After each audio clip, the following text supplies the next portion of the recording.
Consider this. There's no way for the owner of a business to make a profit unless the employees are paid less than the dollar value their work produces.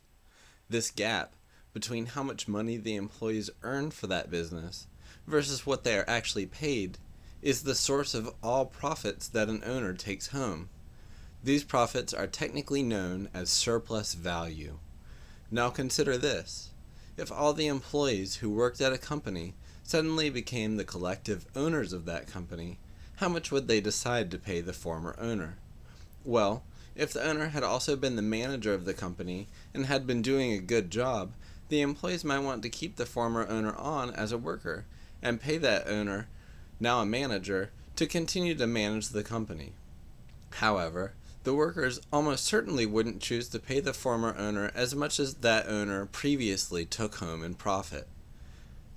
Some would say, well, but the reason the owners are owners is because they risk their money in the business. Surely they deserve a return on their investment that they risked. And if you look at it from within the assumptions of our current system, that seems to make sense. But we have to take a step back and ask why some people are able to make that investment in the first place. It's because they have enough money and the right resources to make it possible. If the workers of that company could have started it by themselves, they would have. But almost no one on earth has that option. Only a very few have the money and resources necessary to start a successful business or any realistic way to ever get them. So we see that the ability to receive surplus value, income not for doing anything, but merely for owning a business or owning stock, is available only to individuals who are already wealthy. Not only that, but if all workers actually had the resources to start and run their own companies, there would be no surplus value. But in our system, that's impossible. The system in which a tiny few own businesses and stock that make them money for doing nothing at all, while the vast majority have no choice but to work for them and make them wealthier, is called capitalism. Anti-capitalism frequently asked questions. Capitalism cannot exist without poverty, oppression, war, and ecological destruction. It ensures massive wealth and power for very few by impoverishing billions. We already understand how to construct a superior system that would end poverty and create a peaceful, prosperous, and sustainable democracy in which everyone truly has an equal voice. But we have never successfully replaced capitalism with such a system because those who benefit most from capitalism are the most powerful people in the world. 1. Capitalism is the economic system based on private and usually absentee ownership of capital and the hiring of employees to work it. A brief definition of capital. Capital is anything that can be used to produce things people need or want. Examples include factories, offices, warehouses, heavy equipment and machinery, means of transportation, farmland, copper mines, and oil reserves. Although something like a hand drill can be considered capital by this definition, when discussing capitalism, capital refers only to things that require more than one person to operate. Capital can also be used to refer to large enough sums of money to be able to make meaningful investments, to be able to start or buy significant parts of companies. So once again, capitalism is the economic system based on private and usually absentee ownership of capital and the hiring of employees to work it. Capitalism allows one to use one's money to make more money, and thereby tends strongly to increase the concentration of wealth into ever fewer hands, while most fall steadily farther behind. 2. People who receive money for owning capital tend to enjoy it, and they tend to be surrounded by others who also own capital. In truth, the vast majority of mainstream society's high-status individuals own capital and receive money for it. For these reasons, people who own capital tend to believe the system by which they receive this money is just and fair.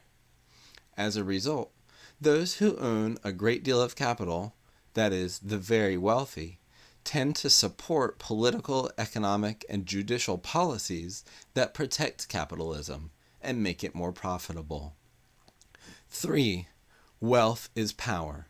So the very wealthy and their pro-capitalist ideologies control virtually every government and corporation in the world, as well as most other major organizations and institutions. Through their control over institutions such as education and the media, they have even found ways to exert a heavy influence on which beliefs mainstream society considers to be common sense. A brief explanation about why and how wealth is power and how capitalists use it to protect capitalism is at the end of this recording. 4. The working class consists of everyone who must work for someone else for a living because they don't own enough capital to live on. This includes a great portion of humanity. Capitalism is a system in which the owners of capital receive a profit because the working class is systematically underpaid.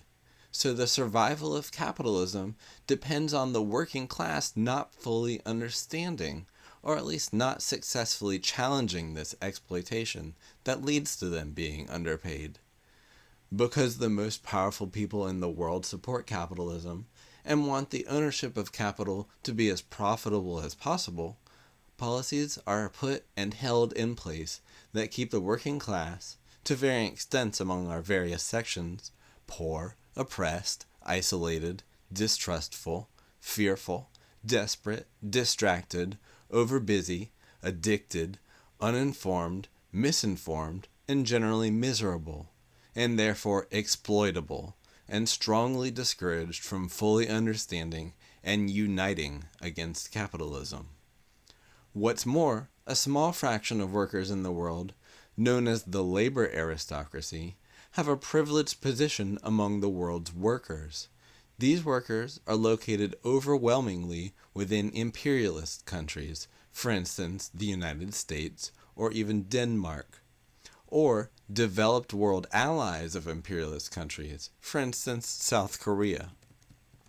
These privileged workers have access to very well-paying jobs, as well as lower than normal prices for goods and services. They often also receive small amounts of capital, for instance, in the form of retirement accounts. The success of this small group of workers confuses the global working class by creating the illusion that all workers can have such well-paying jobs, and it also functions as a kind of bribe to the labor aristocracy to disunite them from the rest of the world's workers and align them with the political interests of the wealthy. The existence of this small upper layer of workers is a major obstacle preventing the rest of the working class from uniting to end their exploitation. Not only that, but because capitalism is a system in which the short-term profitability of owning capital tends to trump all other concerns, capitalism cannot help but accelerate both global warming and shortages of oil, water, and other resources. And for this reason, capitalism is rapidly bringing humanity toward a global catastrophe. 5. In order to end this misery and avoid disaster, we must replace capitalism with a fundamentally different system. Capitalism is a system that, at its deepest root, is driven by what is profitable for a few at the expense of everyone else. In its deepest logic, capitalism must always behave violently toward the laborers in society, and toward nature as well. Capitalism is an inescapable, universal war for profit.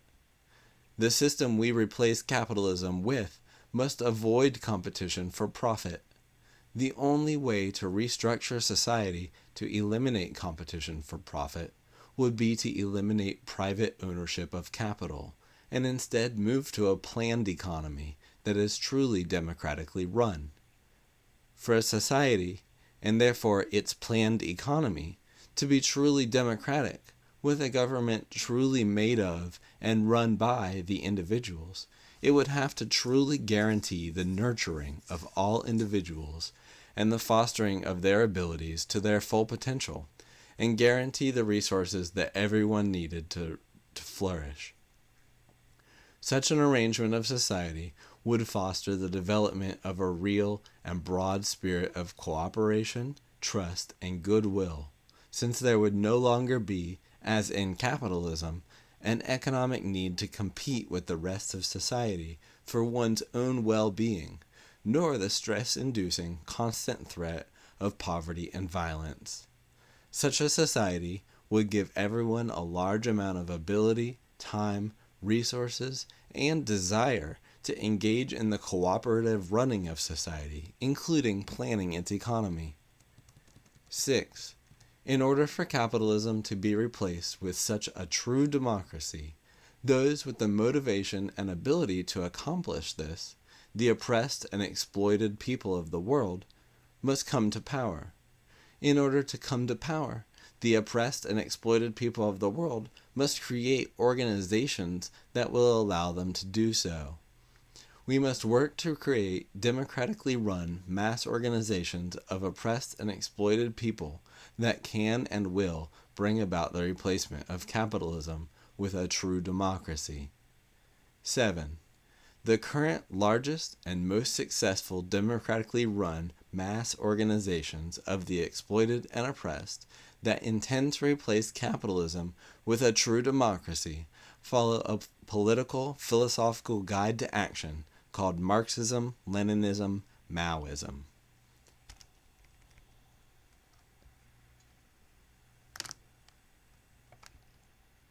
In what ways is wealth power, and how do the wealthy use it to support capitalism?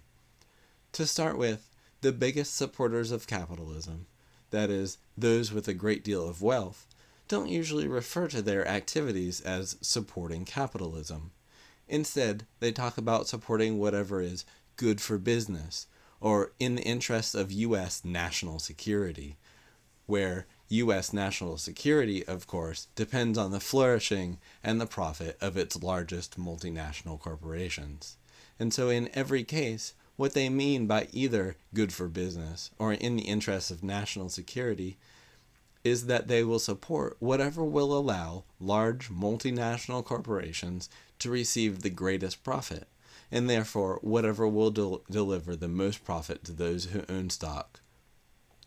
Because all corporate profit comes from underpaying workers, virtually every piece of pro-business, quote-unquote, legislation is designed to allow corporations to increase the exploitation of the working class in some way. By promoting sympathy for quote-unquote business and seeking to make the working class as exploitable as possible, quote-unquote business interests work directly against any possible worker movement that would seek to replace capitalism. Here are the facts. Almost every elected government official supports and is supported by business interests. This is because political campaigns cost so much money. For instance, total spending on the 2012 U.S. elections was $6.3 billion. Only the best-funded candidates have any kind of realistic chance of actually being elected. Virtually the only way for a candidate to access this kind of money is either by already being rich, and thus already sympathetic to business interests, or else by having wealthy supporters. The wealthy don't even necessarily have to spend any money to see their interests win out. They can merely threaten to fund the opponent of any anti-business candidates to discourage them from seeking office. Almost every unelected, that is, appointed, government official also supports and is supported by business interests. This is because the wealthy have made sure that the most quote-unquote respectable think tanks and policy foundations are pro-business. They accomplish this simply by creating more, bigger, and better funded think tanks than anyone else. Virtually all appointed officials are drawn from this network of pro-business policy institutions. Almost every lobbyist who gets the ear of an elected official represents business interests. The overwhelming majority of lobbyists are hired directly by corporate interests to pursue quote-unquote business-friendly legislation. Almost every expert who is consulted by a government official supports and is supported by quote-unquote business interests.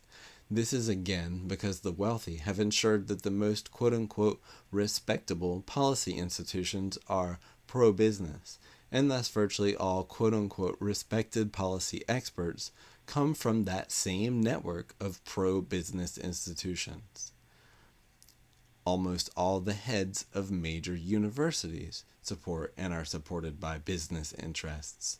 This is, yet again, because most top university officials are drawn from that same network of pro-business policy institutions. Almost all mainstream media companies support and are supported by business interests. This is, first, because media companies are giant corporations and thus themselves directly benefit from pro-business legislation like any other corporation. Second, because media companies depend on selling advertisements to survive, they must remain in favor with their biggest customers, other gigantic businesses. If any major media company came out as anti-business, they would lose virtually all their customers immediately. Just as surely, the wealthy set the tone of all the marketing and advertising in the world, which has an enormous effect on the culture of almost every country in the world. Because they control the world's corporations, the wealthy set the culture and tone of the workplace environments of hundreds of millions of people. This allows them a large amount of control and influence over workers everywhere. Relatedly, because workers need steady jobs, they must wish for the companies they work for to succeed so that they can continue to have a job, putting a pressure on them to look out for and take care of the wealthy's interests. In fact, those who don't even work for a company and merely live nearby it also feel a pressure to take care of that business's interests, because the livelihood of the local economy depends on the success of nearby businesses. And that's not all. When a country passes laws that go against international quote-unquote business interests, the owners of capital who had been investing it in that country tend to remove that capital and invest it somewhere where it will bring them a greater profit. That is, somewhere where workers are more exploitable. This mass removal of capital causes economic difficulties or even collapse, leading to political instability for any country that passes pro-worker legislation. In this way, knowingly or not, the owners of capital act together to undermine any country or region where workers have acquired some measure of power.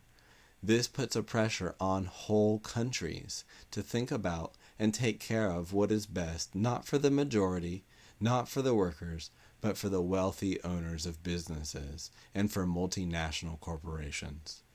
The truth is, because the continued global dominance of the United States and its allies depends on the business superiority of U.S. and Western corporations, these countries, especially the United States, have intentionally and methodically helped overthrow dozens of democratically elected governments and supported many dictators because international quote-unquote business interests desired it. The U.S. government and its allies have used and to this day continue to use massive violence and oppression against many people in the United States and around the world on behalf of business interests.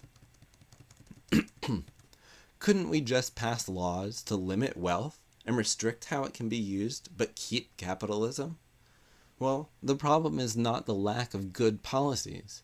We can come up with all sorts of really good policies if only we could implement them. The problem is that, under capitalism, the people with the political power necessary to implement those policies will simply never give it up.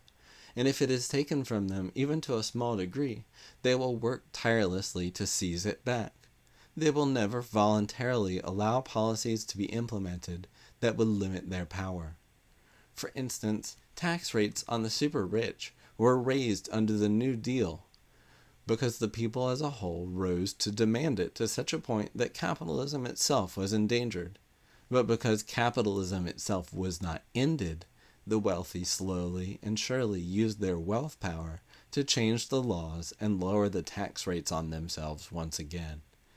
Money is the power to control the economy, including through monopolistic or borderline illegal or even outright illegal methods. Any capitalist with less money can and will be sunk by a capitalist with more money, because that allows the wealthier capitalists to cheaply acquire the smaller capitalist's capital and market share. This means that capitalists who pass up unethical or semi-illegal methods of making money will tend to be sunk and devoured by capitalists who will use those methods. Hence, the entire business structure is filled with people who are willing to ruthlessly compete, and anyone who is not willing to compete in this way is pushed down, pushed out, taken over, and eaten up. The eat or be eaten competition for profit and market share that is at the heart of capitalism demands that they work constantly to increase their own wealth, and therefore it also demands that they work constantly to increase their ability to earn wealth, including their power to change the laws and public opinion. Thus, the quote-unquote business community is tirelessly trying to become ever more powerful, both politically and economically, and to weaken anything that opposes its interests.